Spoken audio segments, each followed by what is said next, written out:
प्रधानमंत्री नरेंद्र मोदी ने अपनी टीम गठित कर ली है। रक्षा मंत्रालय राजनाथ सिंह, गृह मंत्रालय अमित शाह, विदेश मंत्रालय एस जयशंकर और केंद्रीय वित्त मंत्रालय का जिम्मा निर्मला सीतारमण को सौंपा गया है। मोदी सरकार के तीसरे कार्यकाल में राष्ट्रीय हित और सुरक्षा से जुड़े मुद्दों पर अहम फैसले लेने वाली सुरक्षा मंत्रिमंडलीय समिति से जुड़े मंत्रालयों को बीजेपी ने अपने पास रखा है। इस तरह से नरेंद्र मोदी ने अपने विश्वसनीय कोर टीम को पुराने मंत्रालय सौंपकर साफ कर दिया कि गठबंधन के बावजूद एनडीए सरकार 2019 के रोड मैप पर ही आगे बढ़ेगी।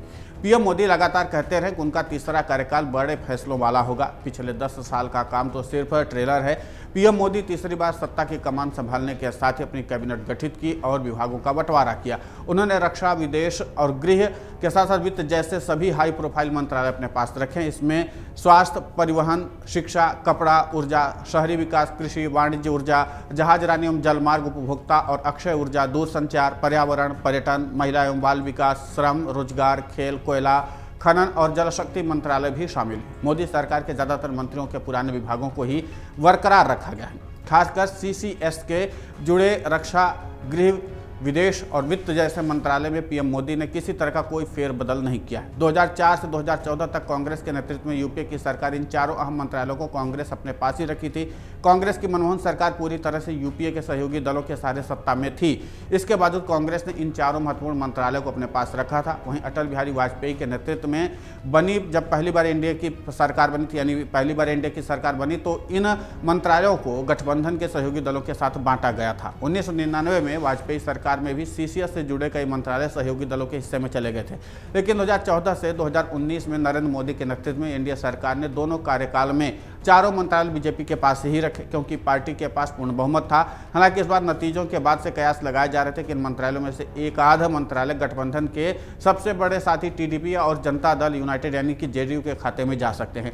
पीएम मोदी ने चारों मंत्रालयों में बिना कोई बदलाव के अपने पास रखा है और पुराने नेताओं को इनकी कमान सौंपी है। इसके जरिए साफ संदेश दिया गया कि गठबंधन सरकार के बावजूद उनके तीसरे कार्यकाल में भी पहले दो कार्यकाल की तरह तेजी से फैसले लिए जाएंगे।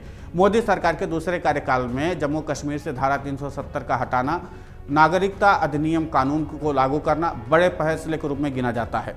पीएम मोदी ने अपने विश्वसनीय कोर टीम को पुराने मंत्रालय सौंपकर साफ कर दिया कि पिछली नीतियों को आगे बढ़ाया जाएगा। गठबंधन सरकार होने के बावजूद बीजेपी अपनी नीतियों के साथ किसी तरह का कोई समझौता नहीं करेगी। राष्ट्रीय हित और सुरक्षा से जुड़े मुद्दों पर अहम फैसले लेने वाली सीसीएस के चारों मंत्रालयों को बीजेपी ने अपने पास रखा है।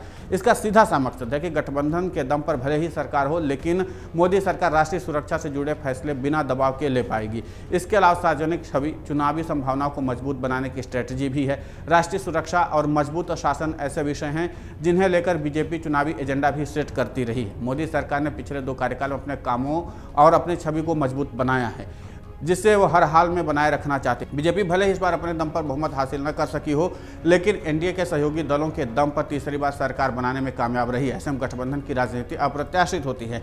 यहाँ साझेदारों की प्राथमिकताएं भी अलग अलग होती हैं। इस वजह से अक्सर सरकार नीतिगत निष्क्रियता की शिकार हो जाती है। देश भर में सबके लिए एक समान कानून करना बीजेपी के एजेंडे में रहा है। बीजेपी ने 2024 के घोषणा पत्र में इस विषय को रखा था।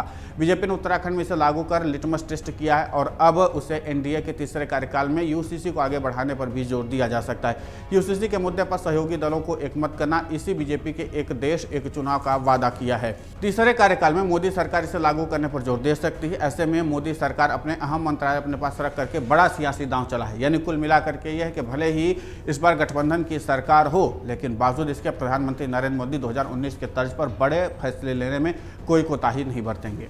अगर आप ये वीडियो YouTube पर देख रहे हैं तो हमारे चैनल को सब्सक्राइब करें और बेल आइकन को दबाना ना भूलें। अगर आप Facebook पर ये वीडियो देख रहे हैं तो हमारे पेज को लाइक करें।